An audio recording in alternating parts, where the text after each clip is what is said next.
उधर प्रधानमंत्री ने मंगलवार को देश के 8 सबसे ज्यादा कोरोना प्रभावित राज्यों के मुख्यमंत्रियों के साथ बैठक की और इसके बाद प्रधानमंत्री ने कोरोना और वैक्सीन को लेकर सरकार का ब्लूप्रिंट देश के सामने रखा। प्रधानमंत्री ने इस वैक्सीन के वितरण की तैयारियों को पुख्ता करने के साथ साथ इस बात पर भी जोर दिया कि वैक्सीन के इंतजार में कोरोना को लेकर लापरवाही बिल्कुल नहीं होनी चाहिए। प्रधानमंत्री के मुताबिक देश संकट के भंवर से निकलकर सुरक्षित किनारे की ओर जरूर बढ़ गया है, लेकिन अभी किनारे तक पहुंचा नहीं है। ऐसे में छोटी सी लापरवाही अब तक की सारी कामयाबी पर पानी फेर सकती है।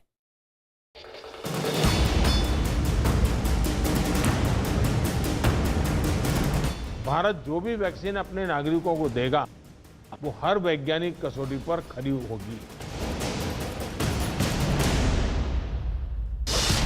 कोरोना के खात्मे में चंद दिन बाकी, फिर भी लापरवाही पड़ सकती है भारी।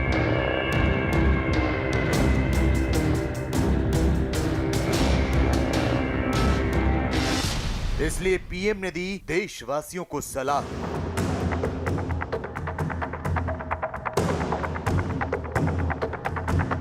गौर से सुनिए पीएम की नसीहत। हम सभी के साथ वो पुरानी जो एक शेर शायरी चलती है, ऐसा न हो जाए कि हमारी किश्ती भी वहां डूबी जहां पानी कम था। ये स्थिति हमें नहीं आने देनी। कोरोना को लेकर 8 राज्यों के मुख्यमंत्रियों के साथ पीएम ने जो बैठक की उसमें उन्होंने ये साफ कर दिया है कि देश कोरोना के चक्रव्यूह को पार करने की दिशा में आगे बढ़ चुका है, लेकिन अब भी बहुत बड़ी जंग बाकी है। जरा सी ढिलाई इस जंग का पासा पलट सकती है, इसलिए जरूरत है सावधान रहने की, सतर्क रहने की और सारे नियम कोरोना को लेकर पालन करने की। देश ही नहीं बल्कि पूरी दुनिया में कोरोना का ग्राफ एक बार फिर बढ़ना शुरू हो गया है। भारत में भी कई राज्यों में कोरोना का संक्रमण तेजी से बढ़ा है। पीएम मोदी ने उन्हीं 8 राज्यों के मुख्यमंत्रियों के साथ बैठक की जहां कोरोना एक बार फिर तेजी से पैर फैला रहा है। पीएम ने सभी 8 राज्यों के मुख्यमंत्रियों से बात की और इसके बाद देश के सभी राज्यों के मुख्यमंत्री पीएम के साथ जुड़े, जिसमें प्रधानमंत्री ने कोरोना से जंग की रणनीति के साथ साथ वैक्सीन को लेकर सरकार के ब्लूप्रिंट की जानकारी साझा की। पीएम मोदी ने समझाया कि कैसे वैक्सीन देशवासियों को उपलब्ध कराई जाएगी। पीएम ने वैक्सीन के वितरण के एक्शन प्लान पर चर्चा करते हुए ये साफ कर दिया कि हर नागरिक का टीकाकरण सरकार की राष्ट्रीय प्रतिबद्धता होगी, लेकिन सरकार टीके के साइड इफेक्ट का ख्याल रखते हुए टीकाकरण अभियान तभी शुरू करेगी जब वैक्सीन सभी वैज्ञानिक मापदंडों को पूरा कर लेगी। पीएम ने पूरे देश में वैक्सीन के वितरण कार्यक्रम पर सबसे ज्यादा जोर दिया। उन्होंने राज्यों से वैक्सीन वितरण को लेकर सुझाव भी मांगे हैं और ये निर्देश भी दिया है कि वैक्सीन के वितरण के लिए कोल्ड स्टोरेज की जरूरत होगी, इसलिए राज्य सरकारें इस दिशा में काम शुरू कर दें। पीएम ने कहा कि ब्लॉक लेवल पर वैक्सीन के वितरण की टीम बनानी होगी, लेकिन वैक्सीन कब आएगी इसका निर्णय वैज्ञानिकों पर छोड़ देना चाहिए। जहां तक कीमत की बात है तो वो भी वैक्सीन आने के बाद ही तय की जा सकती है। भारत जो भी वैक्सीन अपने नागरिकों को देगा वो हर वैज्ञानिक कसौटी पर खरी होगी। जहां तक वैक्सीन के डिस्ट्रीब्यूशन की बात है तो उसकी तैयारी भी आप सभी राज्यों के साथ मिलकर के की जा सके रही है। वैक्सीन प्राथमिकता के आधार पर किससे लगाई जाएगी, ये राज्यों के साथ मिलकर के एक मोटा मोटा खाका भी आपके सामने रखा है कि भाई अगर इस प्रकार से WHO ने जो कहा है हम चलते हैं तो अच्छा है, लेकिन फिर भी ये निर्णय तो हम सब मिलकर के ही करेंगे। के सुझाव का महत्व इसमें बहुत रहेगा। वैक्सीन कब तक आएगी और फिर देश भर में इसका वितरण कैसे होगा, इसे लेकर काफी दिनों से सवाल उठ रहे थे। प्रधानमंत्री ने इन सवालों का जवाब भी दिया और ये भी कहा कि कोरोना राजनीति का विषय नहीं है और वैक्सीन को लेकर अभी सब कुछ वैज्ञानिकों पर ही छोड़ देना चाहिए। क्योंकि आज भी कुछ अच्छे मुद्दे उठाए सबने कि ये हो ये हो ये हो, इससे भी ज्यादा होंगे। ये अगर मिल जाएंगे तो हमें अपनी स्ट्रेटेजी वर्कआउट करने में सुविधा होगी और ये कोई किसी पे थोप नहीं सकता है। भारत सरकार निर्णय करे कि हम ये करेंगे और राज्य सरकार, ऐसा नहीं हो सकता। हम सबको मिलकर के ही इस चीज को आगे बढ़ाना पड़ेगा और इसलिए सबके विषयों का बड़ा महत्व है। वैक्सीन के वितरण के साथ साथ पीएम ने राज्यों से इस बात का भी सुझाव मांगा कि टीका पहले किसे और किस आधार पर दिया जाएगा। अब तक यही माना जा रहा है कि स्वास्थ्य कर्मियों का टीकाकरण सबसे पहले होगा। इसके बाद कोरोना से जंग में जुड़े लोगों का टीकाकरण किया जाए और टीकाकरण के लिए बुजुर्गों को प्राथमिकता दी जाएगी। सरकार का लक्ष्य है कि वैक्सीन आने के 4 महीने में ही ये आम लोगों तक पहुंच जाए।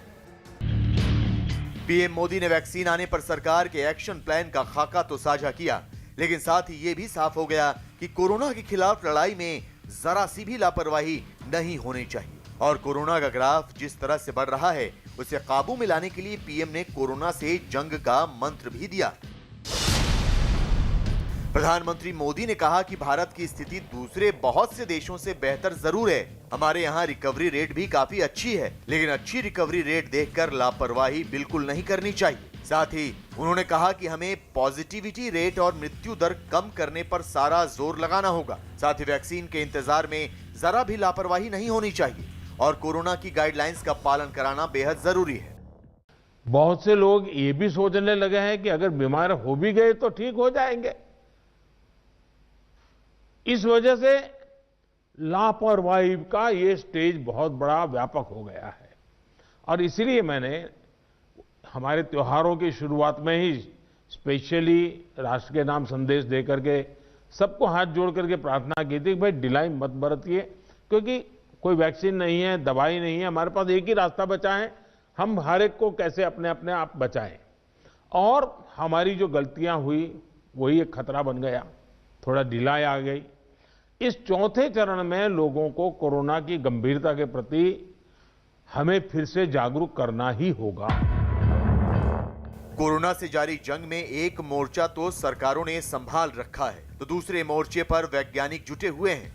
दुनिया भर में कोरोना की कई वैक्सीन लगभग तैयार है और इनके अगले साल की शुरुआत में बाजार में आने की उम्मीद है, जिसमें ब्रिटेन की ऑक्सफोर्ड और एस्ट्राजेनेका की कोविशील्ड 70 से 90% तक प्रभावी पाई गई है, जबकि फाइजर की वैक्सीन 95% तक प्रभावी रही है। ट्रायल में मॉडर्ना की वैक्सीन 90% सफल पाई गई है, जबकि भारत बायोटेक की कोवैक्सीन 60% सफल रही है। रूस की स्पुतनिक भी ट्रायल में 95% तक कामयाब पाई गई। इन सभी वैक्सीन के लिए अलग अलग जरूरतें हैं, जिनके लिए भारत अपनी तैयारी पूरी कर रहा है। कुछ वैक्सीन सामान्य तापमान पर एक जगह से दूसरी जगह पहुंचाई जा सकती है, जबकि कुछ के लिए काफी कम तापमान की जरूरत होती है। भारत सरकार इस कोशिश में है कि कोई भी वैक्सीन आए तो उसके वितरण में कोई परेशानी ना हो। अब तक जो जानकारी सामने आई है उसके मुताबिक ऑक्सफोर्ड की कोविशील्ड को 2 से 8 डिग्री के तापमान पर इस्तेमाल किया जा सकता है। अगर ये वैक्सीन आई तो भारत में इसके लिए कोल्ड चेन मौजूद है, लेकिन फाइजर की वैक्सीन के लिए -60 डिग्री से -90 डिग्री के तापमान की जरूरत है, जिसके लिए कोल्ड चेन मौजूद नहीं है। मॉडर्ना की वैक्सीन को -20 डिग्री के तापमान की जरूरत है और इसके लिए भी देश में कोल्ड चेन मौजूद है, जबकि रूस की स्पुतनिक वी को -18 डिग्री के तापमान की जरूरत है और इसकी कोल्ड चेन देश में मौजूद है। वैक्सीन के जल्द से जल्द वितरण के लिए प्रधानमंत्री ने सभी राज्यों के मुख्यमंत्रियों को निर्देश दिया है कि वो कोल्ड चेन बनाने का काम शुरू कर दें। हमें कितनी अतिरिक्त कोल्ड स्टोरेज की जरूरत रहेगी, कहां संभव हो गए, उसके पैरामीटर्स क्या हो गए, उस पर हमें यहां से सूचनाएं तो डिपार्टमेंट को चली गई है, लेकिन इसको अब इम्प्लीमेंट करने के हमने रेडी रखना पड़ेगा और जरूरत पड़ी तो अतिरिक्त सप्लाई भी सुनिश्चित की जाएगी। और इसका विस्तृत प्लान बहुत जल्द ही राज्य सरकारों के साथ मिलकर के तय कर दिया जाएगा। हमारी राज्यों की और केंद्र की टीम साथ लगातार वो बातचीत कर रहे हैं, काम चल रहा है। एक तरफ देश भर में कोरोना से जंग जारी है तो दूसरी ओर कोरोना का ग्राफ भी बढ़ रहा है।